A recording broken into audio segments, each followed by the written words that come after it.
Bien, entonces habíamos quedado en la introducción al conjunto de los números reales, entonces vamos a ver bueno, para nosotros va a ser el universo, ¿cierto? Es decir, vamos a asumir, como es cálculo uno o cálculo diferencial en variable real, de que cualquier cosa que salga del conjunto de los reales para nosotros significa que no tiene solución. ¿Ya? Es como que de luego de los reales se nos acaba el mundo. Pensemos de esa forma durante esta asignatura. Es decir, por ejemplo, si en algún momento tenemos que hallar raíces de alguna cosa y nos damos cuenta que son complejas, ¿cierto? Para nosotros no existe solución nomás, ¿cierto? Es como que ahí se nos acabó el mundo. Siempre pensar que cálculo una variable significa que estamos en R trabajando, ¿ya? Y más allá de R no somos capaces de observar que existe. Bien, entonces como origen del cálculo vamos a pensar, eh, bueno, este es un dicho, ¿cierto? Muy, muy genuino. Primero la derivada fusada, después fue descubierta, explorada, desarrollada y finalmente fue definida. Hoy que tengo errores ortográficos o de tipeo, pero bueno, no lo observen, por favor. Entonces, primero la usamos, la descubrimos, la exploramos, la desarrollamos, todo eso y al final recién se definió. ¿Cierto? Algo muy, muy matemático eso, si se darán cuenta, ¿cierto? Precisando lo más posible. Generalmente por eso la definición es la última parte del acabado de nuestro trabajo. Bueno, esto está escrito por una historiadora de la matemática, no recuerdo su nombre, Grevin. Bien, en el último tercio del siglo, reseña histórica, ¿cierto?, acerca del cálculo. En el último tercio del siglo XVI, Newton, hay una edad aproximadamente entre esos años, viviendo lo que estamos viendo nosotros, ¿cierto? Una pandemia, pero esa era de la peste negra, no del COVID. Y Leibniz, aproximadamente en el 1675, inventaron el cálculo en sus palabras generales, porque inmediatamente estaban las integrales y las diferenciales juntas, ¿cierto? No como nosotros lo separamos como cálculo 1, cálculo 2, era cálculo, simple, cálculos, de forma independiente. ¿Qué es lo que sucedió en todo este trabajo, en esta historia? Unificaron y resumieron dos conceptos muy generales, el de integral, cálculo 2, y derivada, que es lo que vamos a analizar en cálculo 1. La gran variedad de técnicas diversas y de problemas que se abordaban con métodos bastante particulares. Desarrollaron un simbolismo y reglas formales de cálculo que podían aplicarse a funciones, tanto algebraicas como trascendentes. Vamos a ver más o menos después qué es.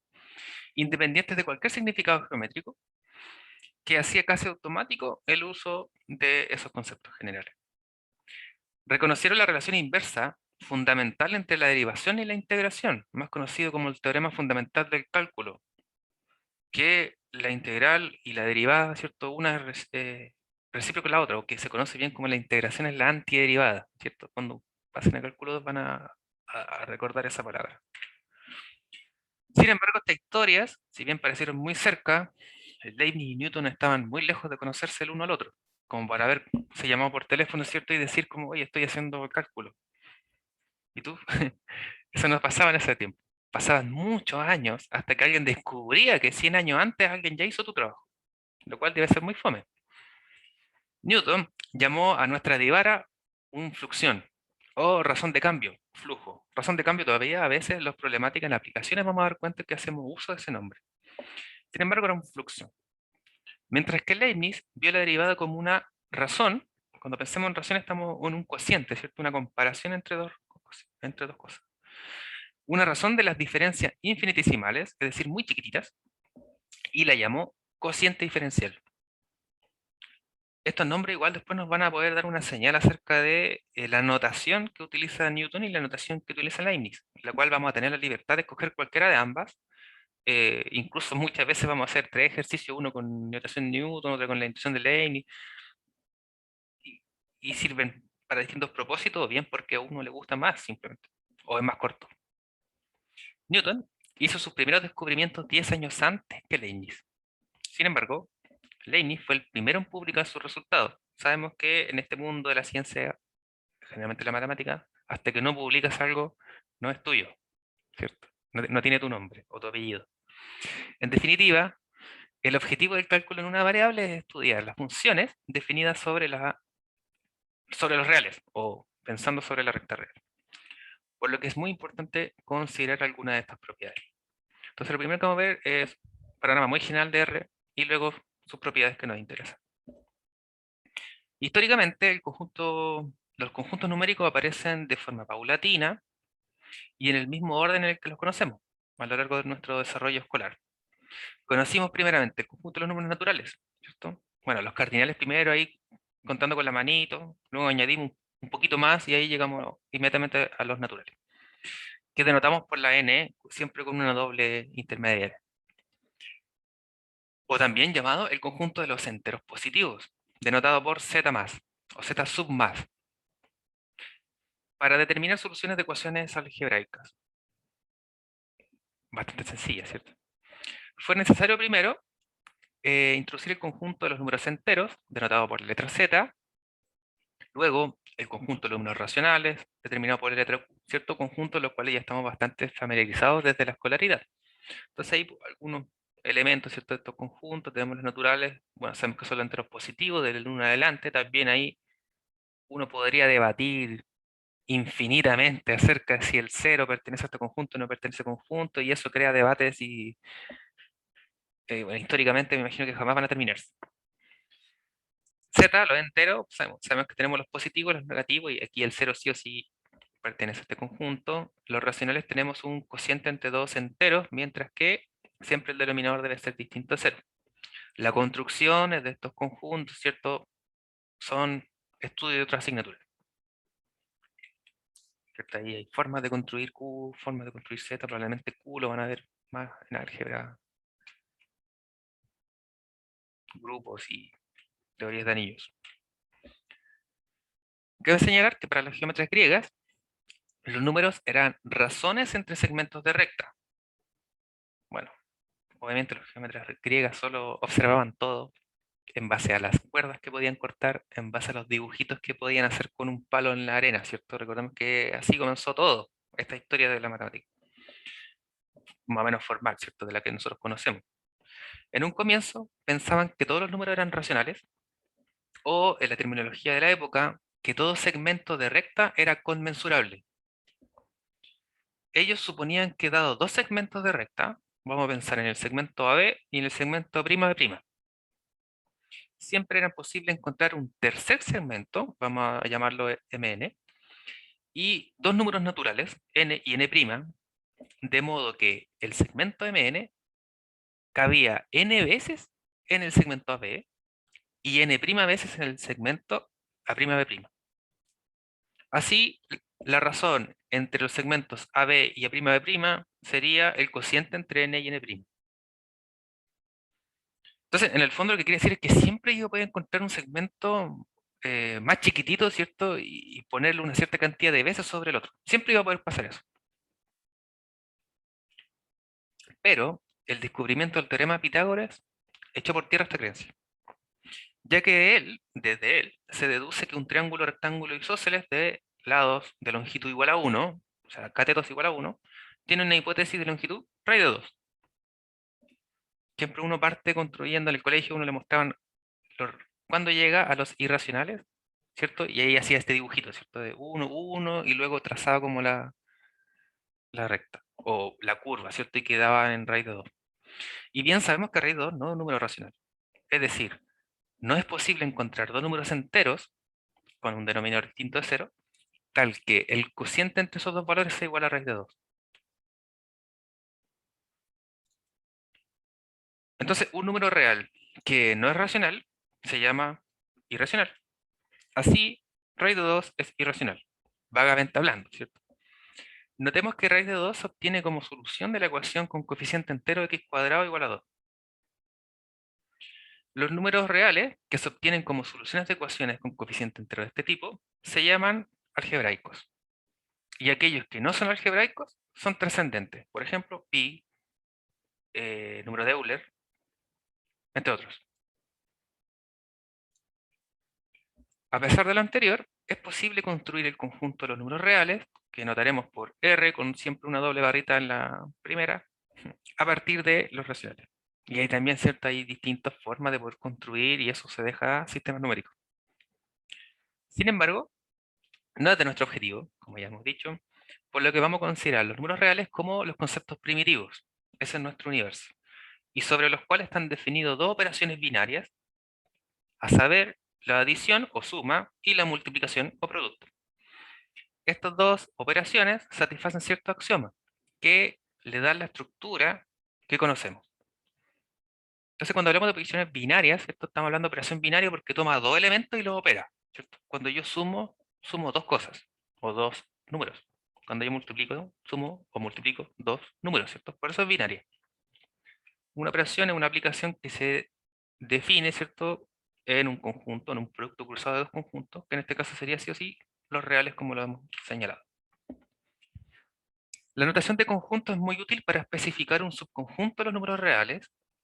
Entonces vamos a ver la notación. ¿Ya? Como notación, vamos a considerar un conjunto como una colección de objetos. Objetos con una característica en común, ¿cierto? Los mismos que constituyen los elementos del conjunto. Si vamos a notar con S un conjunto, la notación A pertenece a S, ¿cierto? De esta forma, significa que A es un elemento del conjunto S. Si bien denotamos que A no pertenece a S, escrito de esta manera, significa que A es un elemento, no es un elemento de S, o es un elemento que no pertenece al conjunto S. Además, tenemos los cuantificadores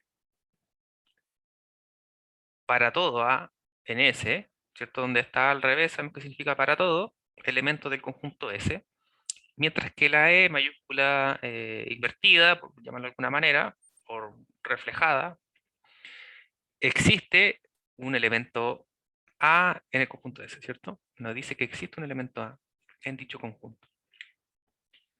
Si T y S son dos conjuntos distintos, y ni siquiera es necesario en realidad que sean distintos, basta con que sean dos conjuntos, denotaremos como S unión T, la unión, y esta consiste en todos los elementos que pertenecen tanto a S como a T. Formalmente hablando, la unión entre S y T está compuesta por todos los elementos del universo más general aún, ¿cierto? Que sería en este caso R, si pensamos en nosotros, tales que los elementos de esta unión están o pertenecen a S o bien pertenecen a T. Es decir, si un elemento está en uno de los dos conjuntos, ya está en la unión. O al revés, un elemento está en la unión si está en cualquiera de los dos. No necesariamente los dos a la vez, ¿cierto? Mientras que la intersección, denotada con la U al revés, SU, intersección T, va a consistir de todos los elementos que pertenecen a ambos conjuntos, S y T, simultáneamente. Es decir, S intersección T es el conjunto con todos los elementos X, tales que este X pertenece a S y también pertenece a T. El conjunto vacío, denotado por vacío, es aquel que no tiene elementos. El conjunto A, formado por los números naturales, o enteros positivos, menores que 6, se puede expresar A y los elementos que pertenecen a dicho conjunto según las características que le hemos dado, ¿no? En este caso sabemos que si son números naturales menores que 6, los únicos elementos que pertenecen a dicho conjunto están el 1, el 2, el 3, el 4 y el 5, ¿cierto? Como elementos, todos separados por una coma porque son distintos entre sí. El conjunto de todos los números enteros positivos, o enteros, perdón, se puede expresar como Z, normalmente uno utiliza solo la letra, ¿cierto?, referente a este conjunto, o bien caracterizándolos como los elementos de dicho conjunto, que sería el 0, el más 1, el menos 1, el 2, el menos 2, el 3, el menos 3. Uno lo puede escribir de esa forma, uno lo puede escribir con el 0 al medio, los negativos antes, los negativos positivos, y los tres puntitos que indican que no solo estos elementos son los que caracterizan a dicho conjunto, ¿cierto? Sino que se intuye que continúan ahí. El conjunto de los enteros positivos menores que 6 se puede escribir como, otra forma de escribirlo, vamos a denominar como B mayúscula este conjunto, y todos los elementos que pertenecen a este conjunto tienen la característica de que son enteros, es decir, pertenecen al conjunto de los números enteros, y además están ordenados, ¿cierto? Entre 0 y 6. Es decir, son mayores que 0 porque son positivos, y son menores que 6 dada la condición de característica.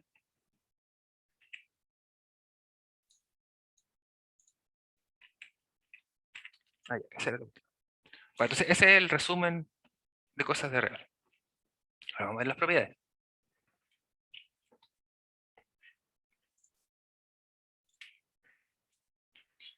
Y entonces ya tenemos una noción más o menos general, ahora queremos ver los reales, pero como estructura.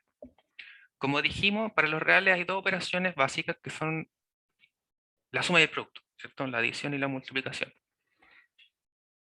Cada una de ellas por separado, si yo tomo reales, los opero y la suma, ¿cierto? Hay ciertas características que me permiten realizar más cosas. Sabemos que podemos asociar, ¿cierto? Todo ese tipo de cosas. Sabemos que podemos conmutar la suma y el producto, ¿cierto? Desde chiquitito nos enseñan que el producto, ¿cierto? Si altero el orden, no cambia el resultado. O el orden de los factores no altera el producto, ¿cierto? Que esa es como la frasecilla que nos resume todo eso. Que luego uno conoce como conmutatividad.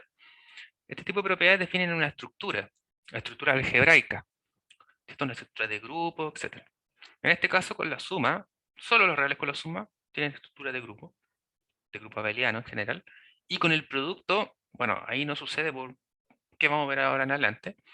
Sin embargo, si consideramos los reales con dos operaciones, tienen estructura de cuerpo, una estructura mucho más potente, y que vamos a ver que cumplen las siguientes propiedades.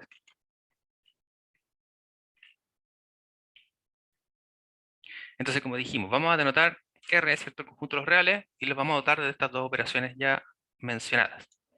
La suma, o adición, denotaremos por el signo más, y sabemos que satisface que si yo tengo dos elementos cualquiera del conjunto real, a saber X e Y, o X y Y, entonces X más Y pertenece también al conjunto real. Esta propiedad se llama clausura, o cerradura de la adición. Es decir, si yo tengo dos elementos reales y los sumo, la suma de ellos dos sigue siendo un número real. Eso es lo que se conoce como la clausura de la adición. Para la multiplicación satisface exactamente lo mismo y lo único que debemos hacer es cambiar la operación. Entonces, la multiplicación, denotada por el puntito, antiguamente por esa X, ¿cierto? Satisface que si tenemos dos números reales cualquiera arbitrarios nuevamente, X e Y, y los multiplico mediante esta operación, sigue siendo un número real. Es decir, la multiplicación cumple la clausura del producto. Entonces, ya no tengo dudas. Si yo sumo dos elementos reales, la suma seguirá siendo siempre un real. Ojo que no todos los conjuntos cumplen esta cosa. Ya ustedes puedan notar que para los enteros negativos, por ejemplo, si multiplico, no cumple la cerradura, ¿cierto? Multiplico 2 negativo, va a ser positivo el producto, entonces el producto no está dentro de los reales negativos, por ejemplo. Bien, con las mismas operaciones, ahora conseguimos tres elementos arbitrarios, es decir, tres reales, X, Y Z. Cual- Se supone que ellos son números reales, ¿cierto? Pero son cualquiera. Estos cumplen la asociatividad, es decir, yo puedo comenzar sumando donde quiero, o comienzo multiplicando donde quiero y esto no altera el resultado, básicamente. Entonces la suma y la multiplicación son asociativas, es decir, yo puedo ubicar el paréntesis acá o acá y sabemos que el resultado va a ser el mismo. O que uno lo puede interpretar como yo cojo por donde comienza la operación, ¿cierto? Bueno, sabemos que si son operaciones combinadas esto no ocurre. Ya estamos pensando solo entre sumas y solo entre productos de tres o más elementos reales. La existencia del elemento neutro, sabemos que en la suma el elemento neutro es el cero, lo real, y el elemento neutro cumple la propiedad de que x más el elemento neutro es igual a x, para cualquier x del conjunto. Entonces, a todo real yo le debo sumar algo tal que dé el mismo número real. Sabemos que para la suma cumple el cero. Por lo tanto, el cero es el neutro de la adición. Mientras que para la multiplicación, cambiando la operatoria, ¿cierto? Si la cambio por un producto, requerimos que x multiplicado con ese elemento neutro debe ser también x. Sabemos que para el producto el 1 es el único elemento que nos cumple dicha propiedad, lo que nos permite denotar como 1 el elemento neutro para la multiplicación. Entonces, ambas operaciones tienen elemento neutro, sin embargo no son el mismo, ¿cierto? Para la suma es el 0, para el producto es el 1. De la misma forma, estos conjuntos, en conjunto estas operaciones, nos dan la existencia de un elemento inverso. ¿Qué es lo que debe cumplir el elemento inverso? Es que un elemento del conjunto operado con su inverso debe ser igual al neutro. Para la suma, significa que a un elemento cualquiera del conjunto real, yo le debo sumar su inverso para que me dé 0, que el 0 era el neutro, ¿cierto? De la suma. Mientras que para la multiplicación, necesitamos multiplicar un elemento con su inverso para que el resultado sea el neutro de la multiplicación, que era el 1. Entonces, en base a lo que ya conocemos, sabemos que denotaremos simplemente el inverso de la suma como menos x. El inverso de x es menos x, tal que si a x yo le sumo menos x, esto es 0, que verifica ser el neutro de la suma. Mientras que para el producto vamos a denotarlo como x a la menos 1, que también podemos pensar como 1 sobre x, al neutro de la multiplicación. Perdón, al inverso de la multiplicación. Es decir, x por x a la menos 1 es 1. Para cualquier sea el x del conjunto real. Es decir, si yo tomo un 1, cumple. Si tomo un 5, me cumple. Si tomo un raíz de 2, me cumple. Toma lo que quieras, ¿cierto? Toma pi, también cumple. Toma e, cumple. Bien. La conmutatividad, que dijimos anteriormente, es decir, puedo cambiar el orden de esta cosa y no hay ningún problema. Sabemos que con... Bueno, eso es lo mejor para después. Bueno, para la suma. X más y es igual a y más x. X por y es igual a y por x. La conmutatividad. Bueno, hasta ahí tenemos la estructura de grupo en ambos sentidos. Con la adición, bueno, gracias a la conmutatividad en realidad, ¿cierto? Tenemos que es grupo abeliano. Y tenemos la distributividad de una operación respecto de la otra. Entonces aquí podemos distribuir el producto respecto a la suma. Tenemos que x multiplicado y más z, donde recordando siempre que x, y z son números reales arbitrarios. Distribuimos, ¿cierto? Lo que uno aquí conocía siempre siendo o dibujando las flechitas. ¿Cierto? Para facilitarnos la cosa aquí y no confundirnos, uno hace las flechitas. Entonces, x por y más x por z. Y tenemos acá lo mismo, pero al revés. Lo mismo por el revés quiere decir que estoy multiplicando acá por la izquierda o acá estoy multiplicando por la derecha, ¿cierto? Entonces tenemos x más y todo por z. Entonces la distribución es la misma en el fondo, ¿cierto? Así, o al revés también, como quieran. Tenemos que x por z más y por z. La distribución de una operación respecto a la otra. O del producto respecto a la suma. Y entonces todas estas propiedades se cumplen en los reales, uno está bien familiarizado con ellas, cuando lo ve en ejemplos con números, ¿cierto? Esta cosa toma todo el sentido y es muy claro. Con estas propiedades decimos entonces que R, dotado de estas dos operaciones conocidas como la suma y el producto, satisfacen todas las propiedades anteriores, reciben el nombre de cuerpo. En este caso, el cuerpo de los números reales, o bien que el trío ordenado, conjunto real, operación suma, operación producto, tiene estructura de cuerpo.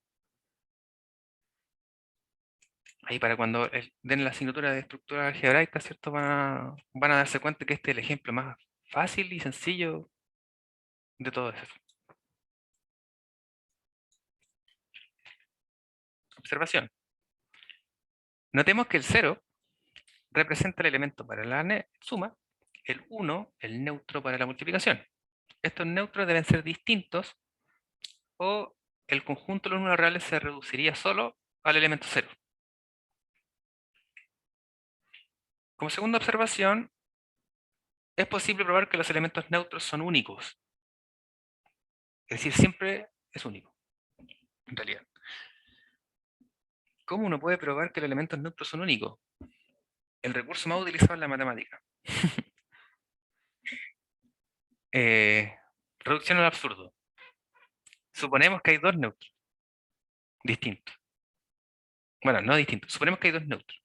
Y lo que uno va a concluir es que son el mismo, son iguales. Si son todos los que uno supone son iguales, significa que en realidad son uno, ¿cierto? Es la mayoría de la forma que se prueban las cosas, va a ser de esa forma. En efecto, supongamos dos neutros distintos. Vamos a llamar 0 y 0'. Dos elementos neutros para la suma. Entonces, por definición, si yo los sumo, por ejemplo, digamos 0', más 0 es 0'. ¿Por qué? Porque 0' es un neutro. Bueno, al revés, o 0 es un neutro. Si a 0 yo le sumo un neutro, me da el mismo. Vamos a subrayar aquí para que se entienda un poco más el... Si a este elemento yo le sumo el neutro, me da el mismo, ¿cierto? Si al 0 yo le sumo el neutro, me da el mismo. ¿Por qué? Porque el 0 dijimos que era neutro y porque dijimos que 0' también es neutro.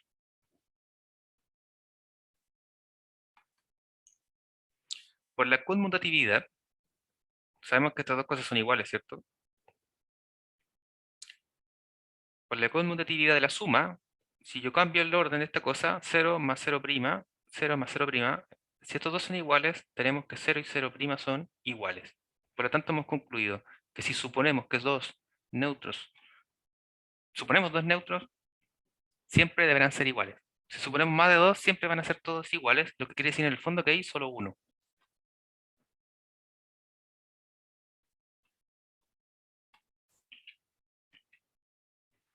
Análogamente, se puede probar para el neutro multiplicativo y vamos a dejar esa demostración como ejercicio. Para aquel que quiera entretenerse después de la clase, que deberá cambiar, lo único que deberá cambiar es el nombre, ¿cierto? En vez de poner 0 va a poner 1, 1' puede ser. Entonces aquí va a cambiar 1' por 1, y en vez de más va a poner por, ¿cierto? Y la misma cosa. Le va a dar 1', 1 por 1, 1. La comodidad del producto también cumple, entonces estos dos son iguales, estos dos son iguales. Ahí, ya le hice el ejercicio. Bueno, ahí, si quiere estar claro de la escritura, después lo completa. Tercera observación. Si consideramos a X un elemento real, arbitrario, su elemento inverso aditivo, o el inverso de la suma, se notará por menos X. Mientras que el inverso multiplicativo de X lo anotaremos por X elevado a menos 1. O 1 sobre X, ¿cierto? Siempre pensamos que es lo mismo, para efectos de inverso multiplicativo.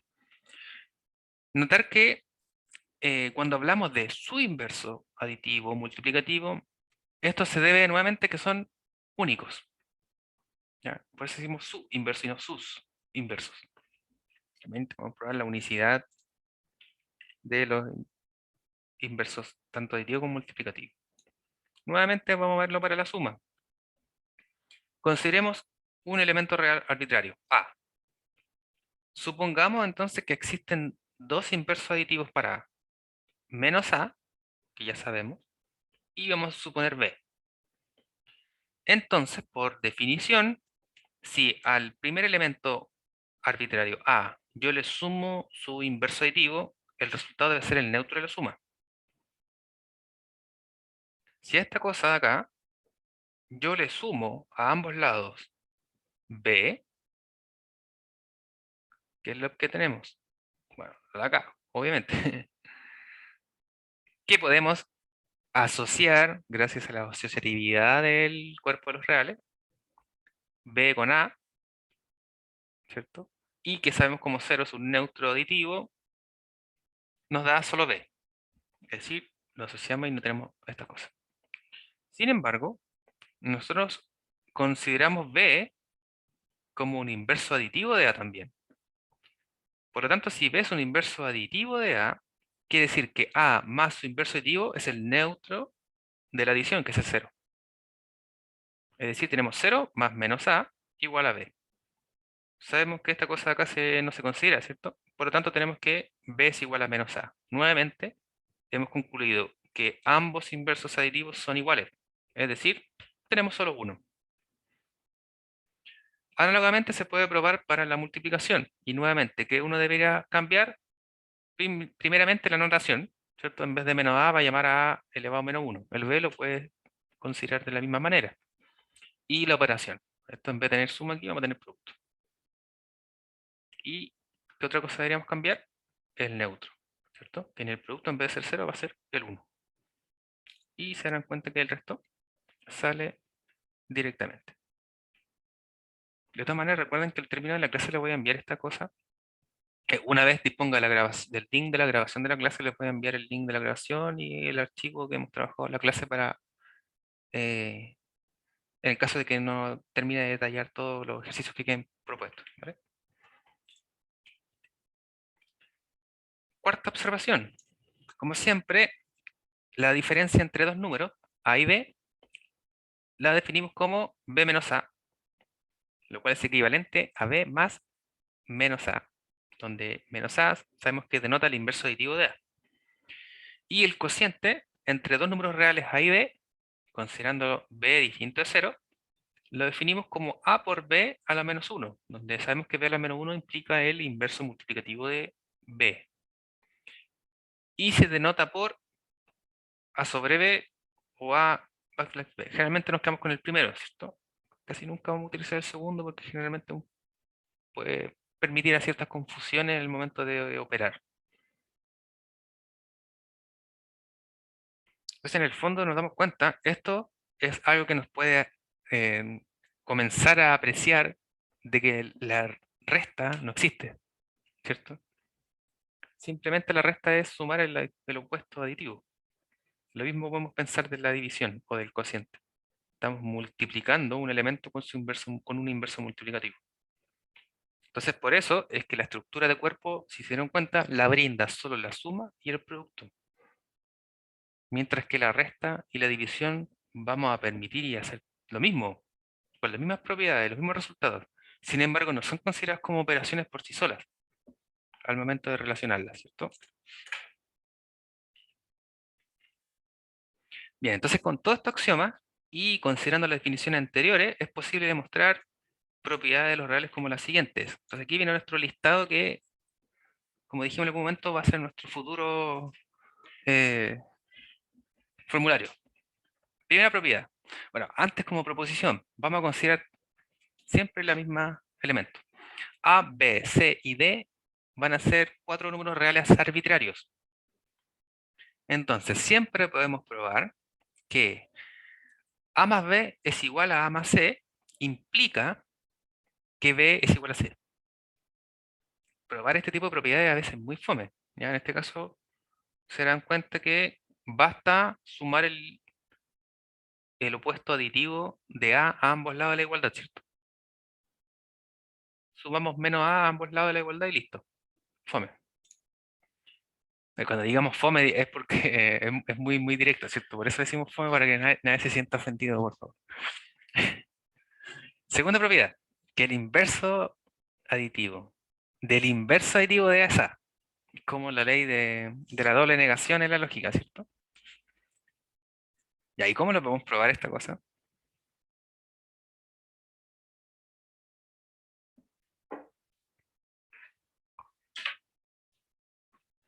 ¿Cómo se podría probar esta cosa? Vamos a probar algunos de ellos, los que parezcan un poco menos fome.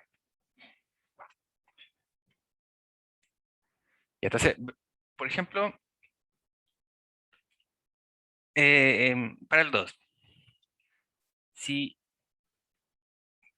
sabemos que A es real, ¿cierto? Nuestra premisa inicial es que A, como que tenemos solo A es real.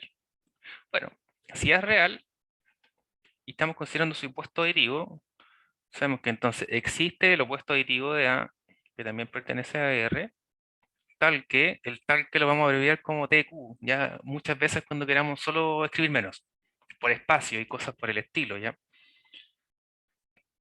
Entonces, ¿qué es lo que cumple el opuesto aditivo? Que si a A yo le sumo su opuesto aditivo, esta cosa es igual al neutro de la suma, ¿cierto? Que todos llegamos a la convención de que es el cero. Entonces, A es el inverso aditivo de menos A, y viceversa, ¿cierto? Es decir, el inverso aditivo de A, ¿quién es? Como dijimos, es menos A. Pero si yo lo veo al revés, significa que el inverso aditivo de menos A es A. Por definición, cumple lo mismo. O si lo pensamos acá, ¿cierto? Ahora, si yo considero menos A y le sumo A, esta cosa es cero. Es decir, ¿cuál es el inverso de menos A? Es A. Ya pensándolo de esa forma. Ahora, por notación, ¿cuál debería ser el inverso de menos A? Pensando que si uno cambia A como cualquier cosa, ¿cierto? ¿Cuál es el inverso de estrellita? Menos estrellita, ¿cierto? Ya. Entonces, si ahora yo considero menos estrellita como inicial, ¿cuál sería el inverso de menos estrellita? Menos, menos estrellita, ¿cierto? Ya. Entonces, oficialmente, nuestro inverso de menos A debería ser menos menos A. Estamos siguiendo solo la definición del inverso aditivo, que cumple que él más su inverso aditivo debe ser el neutro de la suma. Por unicidad del inverso aditivo, ¿cierto? Ya dijimos que tanto el inverso aditivo y el multiplicativo eran únicos también, ¿cierto? Tanto los neutros eran únicos y los inversos también eran únicos. Por lo tanto, si el inverso de menos A es A y el inverso de menos A también es menos menos A, uno concluye de que A es igual a menos menos A. Desde aquí. Entonces probamos lo que queríamos probar, en base a los inversos aditivos. Bueno, vamos a borrar eso porque hay toda una lista que continuar. 3. Nuevamente, considerando A, B y C reales arbitrarios, tenemos que A factor de B menos C es igual a AB menos AC. Ahí estamos distribuyendo nomás, ¿cierto? La diferencia es que tenemos una resta entre medio. Y ese también se sigue muy directamente. La 4 nos dice que 0 por A es A por 0 es 0.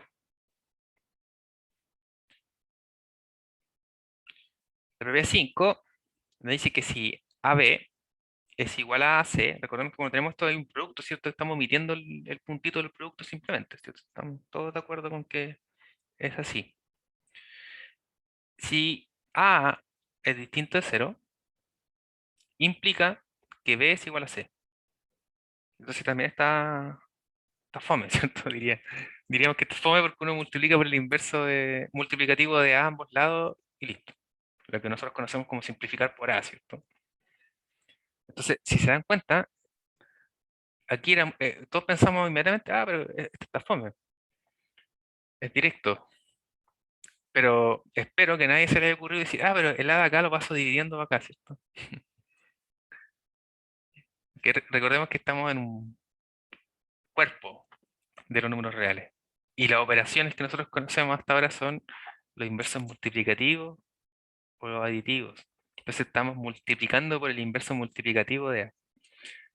De la misma forma, aprovechando la instancia, ¿cierto? La primera vez que uno aprendió a resolver ecuaciones era de esa forma, ¿cierto? La forma más sencilla cuando chiquitino decían, ya, para que entiendas, este A pasa dividiendo para allá. O si está dividiendo, pasa hacia el otro lado con la operación inversa. La función pasar para el otro lado de la igualdad, ¿cierto? Básicamente. Cuando uno está un poquito más grande, dijeron, no, lo que en realidad pasa aquí es que uno multiplica por uno sobre ambos lados de la igualdad y se simplifican.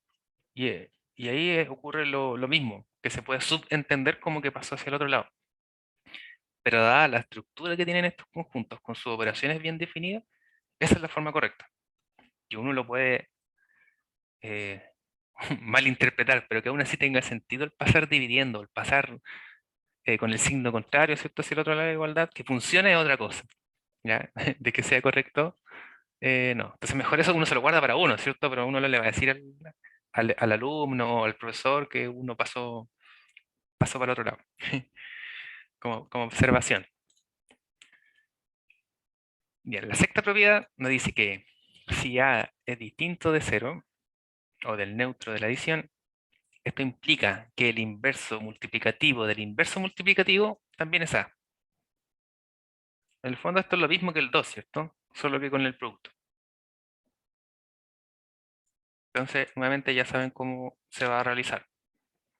Por la definición de inverso multiplicativo. Entonces, si uno considera A, existe A elevado a menos 1, tal que A por A elevado a menos 1 es igual a 1.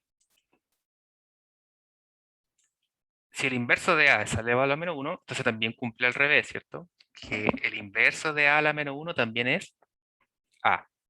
Y de la misma forma, por notación, A elevado a menos 1 elevado a menos 1. Por la unicidad, nuevamente, del inverso multiplicativo, se tiene que son iguales. Y la séptima nos dice que si el producto de dos reales es cero, esto implica que uno de los dos debe ser cero. Es decir, que A es cero o que B es cero. Si A por B es cero, entonces A es cero o bien B es cero. ¿Cómo lo probamos? Bueno, uno supone que uno de los dos distintos es cero y tiene que ver que sí o sí el otro tiene que ser cero. Y luego supone lo contrario. Entonces, en este caso, eh, supongamos que A distinto es cero. Ya, si A no es cero, entonces existe su inverso multiplicativo. Existe a la menos 1 en R, tal que cumple lo que sabemos que cumple. Entonces nos dicen que AB es cero. Si AB es cero y queremos multiplicar a ambos lados por este inverso multiplicativo. Ya, ahora aquí, ¿qué es lo que me faltó escribir? Era que A por A a la menos 1, ¿cierto? Es 1. Ya. Si multiplicamos entonces a ambos lados de la igualdad por el inverso multiplicativo de A, tenemos por la izquierda, ya, es decir, A a la menos 1 por A, B, igual, y acá nos queda A a la menos 1 por 0, ¿cierto? Ya. Sabemos entonces que podemos asociar A con su inverso multiplicativo y que por definición esto es 1, ¿cierto? 1 por B. Y sabemos también por la propiedad 4 que cualquier real multiplicado por 0, 0, esto es 0. Y sabemos nuevamente que 1 por B es B, es decir, B es 0. Es decir, si suponemos que A no es 0, sí o sí, B debe ser 0. Por el contrario, si uno supone que B es distinto a 0, aplicando la misma cosa, bla, bla, bla, bla, va a llegar que A es 0. Entonces lo que quiere decir es que si un producto de dos elementos es 0, sí o sí, uno de los dos debe ser 0. Puede ocurrir que ambos sean 0, pero es una situación excepcional, ¿cierto? Y en realidad sería la cosa más fome, como multiplicar 0 por 0 para saber cuánto le da 1. Pero puede pasar. Entonces aquí, para terminar la demostración, si uno diría análogamente, para B distinto de 0 se tiene que hacer, ¿cierto? Y ahí uno probó ambas condiciones.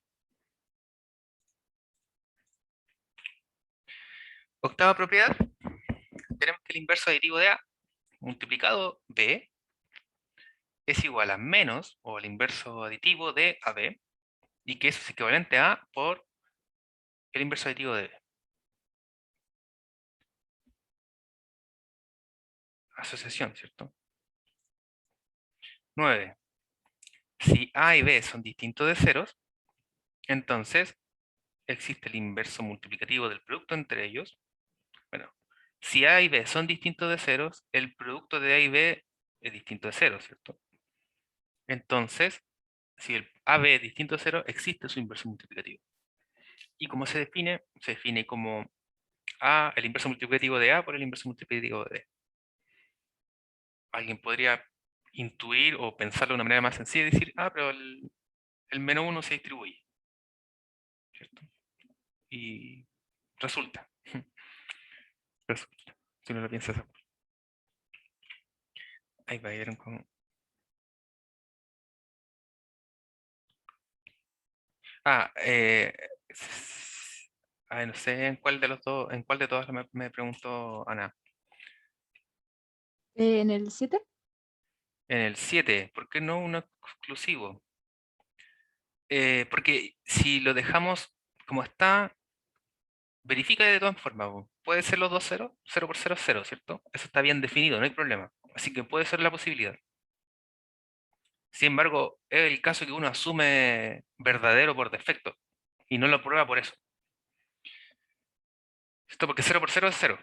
Y en ese caso ambos son 0, es decir, cumple todo esto. Si pienso en A y en B 0 ambos a la vez, sí cumple. Pero es tan fome, por así decir, el caso, que uno inmediatamente supone que al menos uno de los dos distintos es 0 para ver qué pasa con el otro. Por eso no es exclusivo, ¿cierto? Que sería con la rayita que bajita. Recordemos que el exclusivo me dice que solo puede pasar uno de los dos y no ambos a la vez. En este caso, si pasan ambos a la vez, es verdadero, porque el producto sigue siendo 0. En el caso de que 0 por 0 no estuviese definido, como por ejemplo otras cosas, ¿cierto? Cuando uno empieza a pensar en 0 elevado a 0 y cosas por el estilo, a veces hay otro tipo de temas ahí que, que complican este tipo de cosas porque no están definidas. O logaritmo de valor 0, ¿cierto? Como no está definido, ahí uno empieza a complicar y ahí debe apelar, ¿cierto?, a poner exclusividad en ciertos conectores o indicadores. Bien, entonces terminamos con los primeros axiomas de cuerpo, es decir, los que nos dan la estructura algebraica, los que nos permiten operar elementos entre los reales. Sin embargo, estos no son los únicos axiomas, sino también se oye por ahí hablar a veces de que el cuerpo de los números reales es ordenado. Y eso no quiere decir que se porten bien, ¿cierto? Lo que quiere decir en el fondo es que cada vez que yo tome dos reales, los puedo ordenar de alguna forma.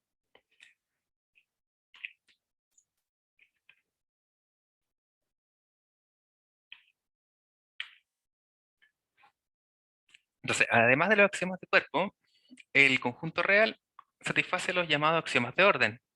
Para enunciarlos, vamos a considerar primero el conjunto que notaremos por R sub más, al que llamaremos conjunto de los números reales positivos. Vamos a sacar esta cosita que no sé si lo ven todo. El conjunto de los reales positivos verifica los axiomas de orden. ¿Cuáles son estos axiomas de orden? Bueno, ya sabemos lo anterior, ¿cierto? Teníamos la clausura para la suma, la clausura para el producto en R. Por lo tanto, como R más es un subconjunto de R, también va a cumplir, ¿cierto? Es decir, si yo sumo dos reales positivos, el resultado va a ser un real positivo. Si multiplico dos reales positivos, también va a ser un real positivo. Y la tricotomía. La tricotomía nos dice que si tenemos un número real cualquiera, y aquí sí tenemos el exclusivo, este debe ser o bien real positivo, o bien su inverso aditivo es un real positivo, en el fondo lo que nos quiere decir que es un real negativo, ¿cierto? O bien es cero. Entonces, si un número es real, puede ser real positivo, su inverso aditivo puede ser real positivo, o bien es cero. Sabemos que no pueden ocurrir todas, dado de que el cero está considerado como un R más, ¿cierto? Bien, como definición, entonces diremos además que el conjunto de los números reales negativos, que notaremos por R sub más, perdón, sub menos, me quedé pegado con el anterior, son todos los inversos aditivos de X, tales que X es real positivo.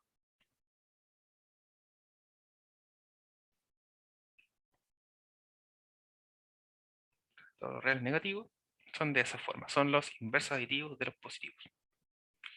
Como observación, notamos que el conjunto de los reales es la unión entre los tres anteriormente mencionados, la tricotomía, ¿cierto? Considerando ahora el conjunto de R-. Entonces, R es la unión entre R-, entre el singleton que contiene el 0 y R+. Aquí también hacemos una observación respecto al 0. Ay, perdón. Ay, perdón de nuevo. Tenemos R como conjunto. Estamos hablando de puros conjuntos, ¿cierto? Entonces tenemos unión. El 0 es un elemento. Si queremos hablar como conjunto, ahí utilizamos las llavecitas, ¿cierto? Las llavecitas lo que nos dicen que estamos definiendo un conjunto que tiene un puro elemento, que es el cero. Entonces no es lo mismo poner cero sin llavecitas que ponerlo con llavecitas, ¿cierto? Con llavecitas estamos hablando de conjunto, y aquí estamos relacionando puros conjuntos. R menos, R más, y el singleton con el cero. La unión entre estos tres conjuntos nos construyen a los reales. Entonces, como estamos hablando de orden, vamos a hacer una definición respecto de aquello. Consideremos dos números reales arbitrarios, A y B. Diremos que A es menor que B, lo que escribiremos A, símbolo de menor que B, ya sabemos cómo interpretar este símbolo. Si y solo si B menos A es real positivo. Si y solo si B menos A es real positivo. En el fondo, ¿qué tiene que ver esta cosa? Si uno se da cuenta acá, es despejar nomás, ¿cierto? Si despejo A, me va a quedar que B menos A es mayor que 0. Y si es mayor que 0, significa que es real positivo. Si es mayor estricto que 0, ¿cierto? B, o 2, perdón, para no confundir con A y B, de elementos. A es mayor que B, lo escribiremos A mayor que B con la simbología que corresponde, si solo si cumple que B es menor que A. Es decir, lo anterior de acá arribita. Y lo anterior de aquí arribita se cumple si es que, al despejar acá, tenemos que A menos B es real positivo, ¿cierto? Es equivalente. Tenemos también que A es menor o igual que B, lo que escribiremos con la simbología correspondiente, sin olvidar que tiene esta línea abajo que corresponde que también permitimos que sea igual. Si y solo si cumplen que sea menor que B, o bien que es igual. En este caso, debiese ser exclusivo, ¿cierto? Porque es imposible que sea menor y que a la vez sea igual.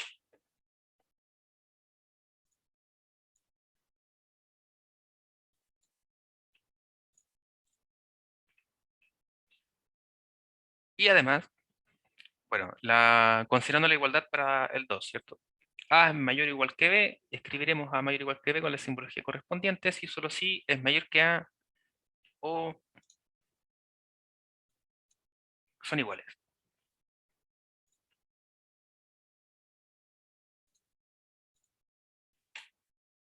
¿Alguna observación de lo anterior?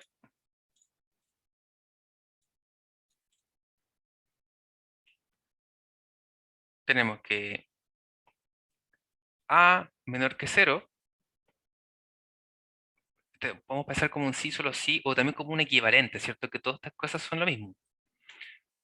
Que A sea menor o estricto que 0 significa que 0 menos A es real positivo.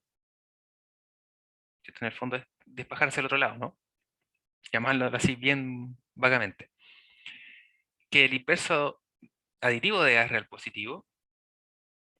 Y sabemos que por definición esto de acá significaba que estaba en el conjunto R menos.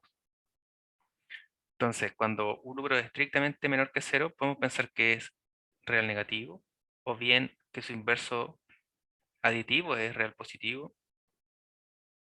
Bueno, esto es lo mismo, ¿cierto? Este es como el paso intermediario. Por otro lado, si A es estricto mayor que 0, lo veremos siempre como que es real positivo. Entonces la recta numérica real, si consideramos x menor estricto que y, esto verifica sí solo si x está a la izquierda de y, pensando en la recta real, ¿cierto? Si x está a la izquierda de y, en dicha recta. Con esta representación gráfica, la idea de orden en los reales y la ley de la tricotomía resultan evidentes. Claro, es bastante sencillo ordenar una línea recta y pensar de que verifica la tricotomía. Pensando en el cero, ¿cierto? Como nuestro punto de referencia siempre.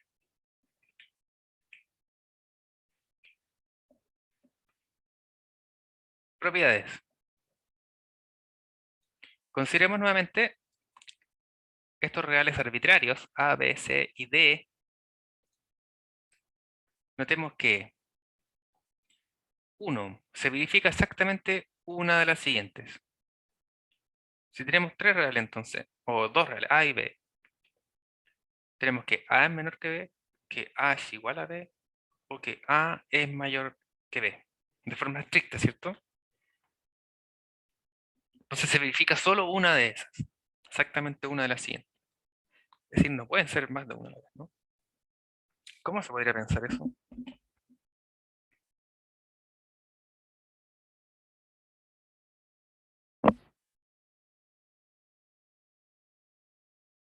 Entonces, ahí la referencia importante sería la tricotomía, ¿cierto? Recordemos que cuando vamos al orden vimos que la cruzura la suma, la cruzura el producto que se asumía siempre, y la tricotomía. Si había un número real, este tenía que ser o real positivo, o real negativo, o ser cero, ¿cierto? Y entonces ahora lo podemos considerar de la misma forma, pero como la diferencia de ellos dos, para cualquiera de los sentidos que usted quiera, como A menos B o como B menos A. Entonces pensemos en A menos B. Entonces por axioma de la tricotomía, tenemos que cualquier elemento real, entonces también sabemos que por clausura, vamos a decir si A y B son reales, por clausura, ¿cierto? Sabemos que A menos B o más B son reales, todas esas cosas, entonces A menos B también lo son. Por la tricotomía, entonces tenemos que A menos B es mayor que cero, A menos B es igual a cero, o que A menos B es menor que cero, ¿cierto? Y recordemos que esto ocurría justamente con un no exclusivo. De acá, despejando, tenemos inmediatamente, ay, perdón, que A es mayor que B, o bien ocurre que A es igual a B, o bien no ocurre que es menor que B, ¿cierto? Es decir, probamos las tres casos. Solo puede ocurrir una de las siguientes, y lo que nos asegura que solo una de las siguientes y no todas es la exclusividad, ¿cierto?, de este conectivo.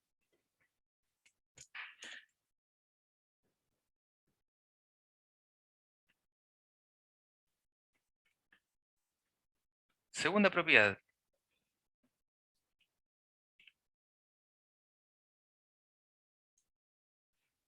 Tenemos que A es menor que B y B menor que C implican que A es menor que C. Como desigualdad estricta, ¿cierto?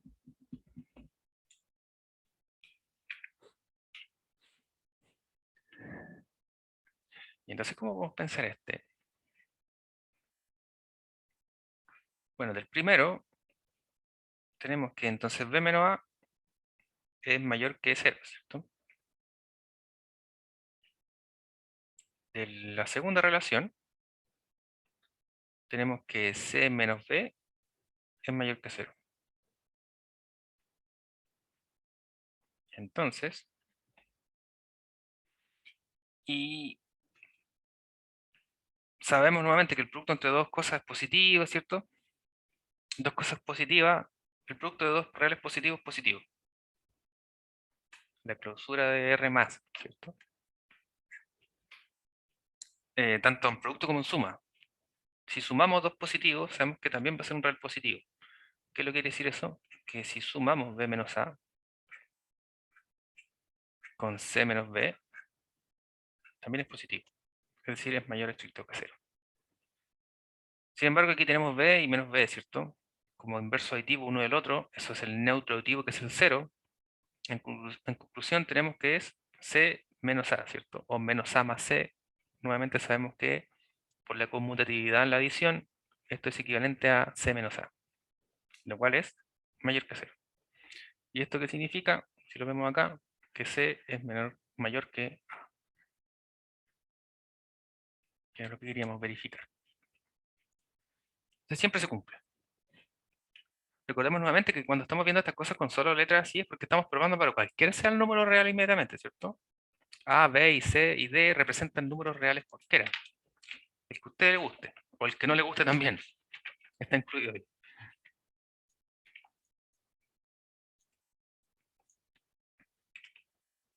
Tercera propiedad. tenemos que si A es menor o igual que B y que C es un número real cualquiera, esto implica que A más C es menor o igual que B más C. Sumamos C, ambos lados de la igualdad y listo, ¿cierto? Esto está fome.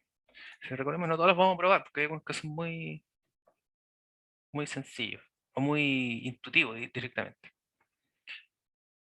Tenemos cuarta propiedad, una desigualdad de este estilo, A menor o igual que B, y además cumplimos que C es menor o igual que D. Esto implica que A más C es menor o igual que B más D. Sí, en el fondo es que si sumamos el menor con el menor y el mayor con el mayor, ¿cierto? Mantiene el sentido de la desigualdad. Muchos tienen, no hay que pensar mucho, ¿cierto? Y tienen mucho sentido, básicamente. Bueno, para el producto, estamos pensando antes con la suma, ahora para el producto, pensando en el 3, pero con el producto necesitamos que sea positivo para que no cambie el sentido de la desigualdad, ¿cierto? Si tengo que A es menor o igual que B, además C es un real positivo cualquiera, significa que A por C es menor o igual que B por C. En el fondo, significa que la primera parte, si multiplico por C a ambos lados, se mantiene el sentido de la desigualdad, ¿cierto? Solo porque es positivo. Recordemos que cuando hay una desigualdad y multiplico por un número negativo, se invierte la desigualdad, ¿cierto? Bueno, mm, eso mismo, lo que le acabo de señalar. Si multiplicamos entonces por un negativo, recordemos que menos C real positivo significa en otras palabras que C es un real negativo. Lo único que hace es cambiarme el sentido de la desigualdad, ¿cierto? Entonces cada vez que hay una desigualdad y multiplico por un valor negativo, se cambia el sentido de la desigualdad. ¿Ya? Y ojo con eso porque muchas veces uno lo omite cuando resuelve inecuaciones lineales o desigualdades. Cuando no tiene idea si el número es real, positivo o negativo, uno debería plantearse todos los casos. ¿Ya? Vamos a ver desigualdades, vamos a resolver bastante, va a ser uno de los temas importantes de la primera parte de números reales, así que vamos a darle tiempo y ejercicio a ese tema, justamente. 7. Tenemos que un orden de este tipo. A es mayor o igual que 0, B es mayor o igual que A, y además tenemos que C es mayor o igual que 0 y D es mayor o igual que C. Si multiplicamos todo eso, considerando las desigualdades, nuevamente se conserva el sentido de la desigualdad. AC es mayor o igual que 0 y BD es mayor o igual que AC. Todos son positivos, ¿cierto? Si se dan cuenta, como ya son mayores o iguales que 0, por separados, van a cumplir esto en el fondo, 5. ¿Ya? Entonces ahí se va a seguir directamente también. De hecho, justamente cuando uno ya va en el 7, se da cuenta que se cumple por 5. El 5 se cumplía por 3 y así. 8. Bueno, esta ya no se sigue tanto a las anteriores, pero sí es muy importante considerar que cualquier número real que sea distinto de 0 implica que elevado al cuadrado es siempre positivo, ¿cierto? ¿Cómo lo podemos probar esa cosa?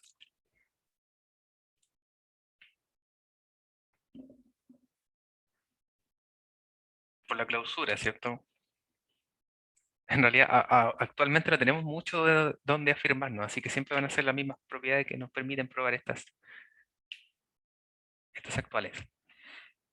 Ya, entonces tenemos, la única hipótesis es que A es distinto a 0. Si A es distinto a 0, ¿cuáles son las posibilidades que nos dejan? Nos dejan que sea positivo o bien que sea negativo, ¿cierto? Que sea mayor que 0 o bien que sea menor que 0. Vemos el primer caso. Si A es mayor que 0, por la clausura del producto, si yo multiplico por A ambos lados de la igualdad, tengo A por A, que sabemos que es A cuadrado, mayor que 0 por A, que es 0. Fome, ¿cierto? Es el caso fome. Y dos puntitos, vamos a tener que si es negativo, o que si es menor que 0, por 6, tengo una desigualdad, ¿cierto? Bueno, ahí omitiendo eso, pero es lo mismo. Si lo multiplico por algo negativo, se invierte el sentido de la desigualdad. Entonces, si yo multiplico por A ambos lados de la igualdad, pero ojo, A es menor que 0, por lo tanto A es negativo. Entonces si yo multiplico por ambos lados, me queda cuadrado, la desigualdad se invierte, y nuevamente A por 0, 0. Entonces en ambos casos nos da lo mismo. Por lo tanto hemos verificado para ambos casos, es decir, para todos los casos, ¿cierto? Porque ya sabemos que esta acá no se puede considerar. Es decir, cualquier número real distinto a 0, siempre al elevarlo al cuadrado, es estrictamente positivo o positivo. Estrictamente positivo, no sé. No puede ser positivo a medias, ¿por cierto? Uno en actitud sí puede serlo, pero no un número. Ya. 9. Si ese real es positivo, o es mayor estricto que 0, implica que su inverso multiplicativo también es positivo. ¿Cómo podemos hacer esta prueba? Reducción al absurdo. Supongamos lo contrario. Supongamos que no es positivo, que el inverso multiplicativo no es positivo, deberíamos llegar a una inconsistencia. Supongamos, a ver, veamos, probamos esto. Supongamos que no. Supongamos que pasa lo contrario, ¿cierto? Es decir, que a elevado a menos 1 es negativo. Si ocurre eso,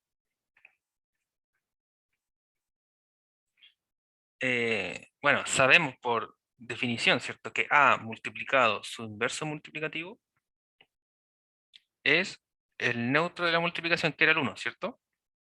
Ahora, a es positivo, por lo tanto, este término de acá es positivo. Nosotros hemos supuesto de que el inverso multiplicativo es negativo, este es negativo. Positivo por negativo es negativo, ¿cierto? Por lo tanto, no quiere decir que esto es menor que 0. 1 menor que 0. Claramente esto es una contradicción. Por lo tanto, no podemos suponer lo que hemos supuesto. ¿Cierto? Método por contradicción. Por lo tanto, como no se puede suponer lo supuesto, es lo contrario. Es decir, que es positivo. O que no es negativo, por lo tanto es positivo, ¿cierto? Lo que verifica nuestra tesis. O lo que queríamos concluir, básicamente. Bien, entonces tenemos orden. Y como no todo puede ser tan bueno en la vida, tenemos que dejar ejercicios de tarea, ¿cierto? Vamos a dejar 3 ejercicios. Vamos a dejarle ahí un ratito para aquellos que quieran escribirlo. De todas maneras, recuerden que más tardecito les voy a enviar esto, probablemente al resto de una hora, entre que sube, convierte el video y todas esas cosas. Entonces, vamos a probar, o deberán probar, que para cualquier dos reales, siempre se verifica que a al cuadrado más b al cuadrado es mayor o igual que 2ab. Que si a, b y c son reales positivos, entonces se verifica que esa cosa de ahí, para no nombrarla, ¿cierto? Que es bastante extensa. Y además, el 3, verificamos que si A y B son reales positivos, entonces cumple esta desigualdad. Para el tercer ejercicio, como hay una desigualdad entre 3 cosas, ¿cierto? Siempre aquí la lógica es trabajar primero una parte, es decir, llegar a eso, y por separado llegar a eso, ¿cierto? Lo que nos permite concluir esta trilogía. ¿Ya? ¿En qué conviene afirmarse? En las propiedades que vimos de recién, ¿cierto? Casi siempre son más las que probamos, porque son, por algo las probamos, ¿cierto? Porque parecen un poco más interesantes respecto de las anteriores, que cualquier cosa elevada al cuadrado positivo, ¿cierto? Y cosas así. Y mezclarlo con la axioma anterior, ¿cierto? Entonces, si cualquier real distinto a cero elevado al cuadrado positivo, significa que por clausura, si yo sumo dos reales, la suma también es real. Por lo tanto, la suma de dos reales elevado al cuadrado también siempre es positivo, ¿cierto? Y ahí uno puede despejar también. Para aquel que le suena más, por ejemplo, cualquiera podría ver esto y decir, esto se parece mucho al cuadrado binomio, ¿cierto? Bueno, básicamente de ahí lo puede deducir en un paso. El de acá se parece en algo también, ¿cierto?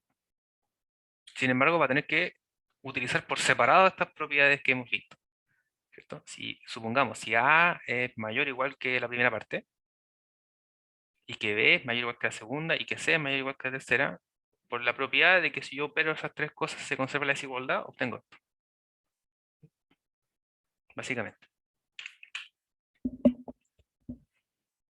Bueno, luego, como quedan de ejercicio, ¿cierto? Al término de que veamos los reales, o quizás los reales y funciones, vamos a subir, adjuntar al Classroom, o bien mediante correo, o ambas, el solucionario de todo esto con todos los detalles, ¿ya? Para que ahí puedan ir ustedes evaluando su propio trabajo. La idea es que siempre trabajen, ¿cierto? Que no solo esperen a que lleguen las soluciones, porque siempre es fácil darse cuenta en base al trabajo de otros. Recordemos siempre que el madurar el conocimiento es un tema personal, y en que mucho no nos guste eso, el, esa hora que a uno le costó tanto encontrar un resultado que al final parecía tan fácil, eso es lo que consolida lo que uno sabe, ¿cierto? Es el momento eureka, ¿no? Cuando uno se demoró mucho y al final dice, ah, era tan fácil. Sí, era tan fácil. Pero si uno no pasó por ese sufrimiento para descubrirlo por sí solo, nunca se consolida. Y al día después uno lo olvida o 2 días después no se va a acordar. No fue significativo para uno.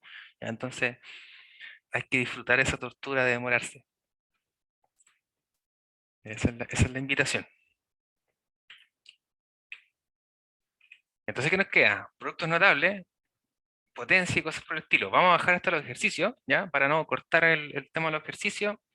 Y desde el día de miércoles vamos a continuar entonces con los productos notables y recordando la otra parte de los números reales. Si alguien desea nuevamente trabajar estos ejercicios y le faltó poquito, ¿cierto? Y quedó con ganas, recuerda, siempre está abierta la posibilidad de preguntar mediante correo electrónico o bien al inicio o al término de la clase, ¿ya?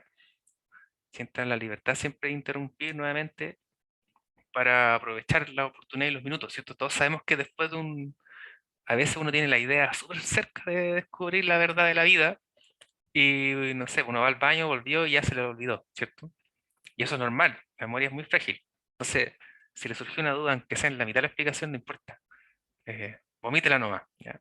O por texto, siempre será bienvenido. Eso.